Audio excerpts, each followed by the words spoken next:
உலக போர் பதட்டத்திற்கு இடையே இஸ்லாமாபாத்தில் அதிரடி திருப்பம். ஈரான் அமெரிக்க மோதல் சமரசமா அல்லது சவாலா?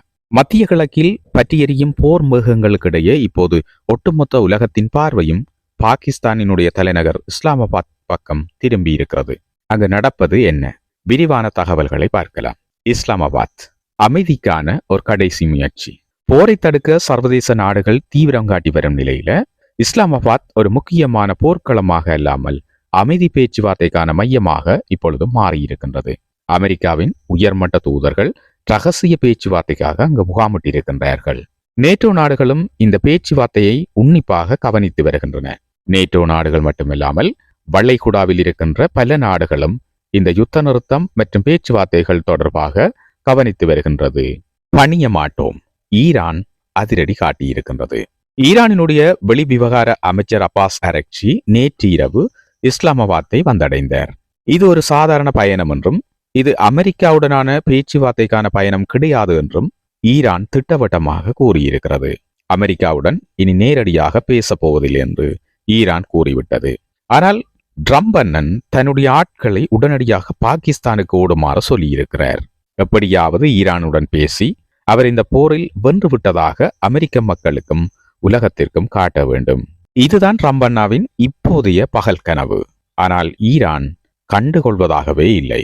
தற்போது இன்று மாலை கிடைத்த தகவல்களின்படி ஈரானினுடைய வெளிவிவகார அமைச்சர் அப்பாஸ் அரக்சி மற்றும் அவரது குழுவினர் ஈரானை நோக்கி சென்றதாக சொல்லப்படுகின்றது. ஆனால் இன்னும் அமெரிக்காவினுடைய தூதுக்குழுவினர் பாகிஸ்தானை நோக்கி புறப்படவே இல்லை. அதற்கு முன்னதாகவே ஈரானுடைய வெளிவிவகார அமைச்சரும் அவரது குழுவும் ஈரானை நோக்கி சென்று விட்டது குறிப்பிடத்தக்கது. ஆனால் இதற்கு முன்னதாக பாகிஸ்தான் தலைவர்களோடு பேசி அமெரிக்காவிற்கு தங்களுடைய செய்திகளை கொடுத்துவிட்டு சென்றிருப்பதாகவே சொல்லப்படுகின்றது. ஏனெனில் அமெரிக்காவுடனான நேரடி பேச்சுவார்த்தைகள் இனி ஒருபோதும் கிடையாது என்றும் இரண்டாம் தரப்போடு மட்டுமே பேச்சுவார்த்தைகள் இடம்பெறும் என்றும் கூறியிருப்பது குறிப்பிடத்தக்கது. அமெரிக்காவினுடைய தூதுக்குழு பாகிஸ்தான் வர இருப்பது தெரிந்தும் ஈரானினுடைய வெளிவிவகார அமைச்சர் மற்றும் அவரது குழுவினர் முன்னதாகவே ஈரானுக்கு சென்றிருப்பது அமெரிக்காவினுடைய முகத்தில் அடித்தால் போல் ஒரு செய்தியை சொல்லியிருக்கின்றது.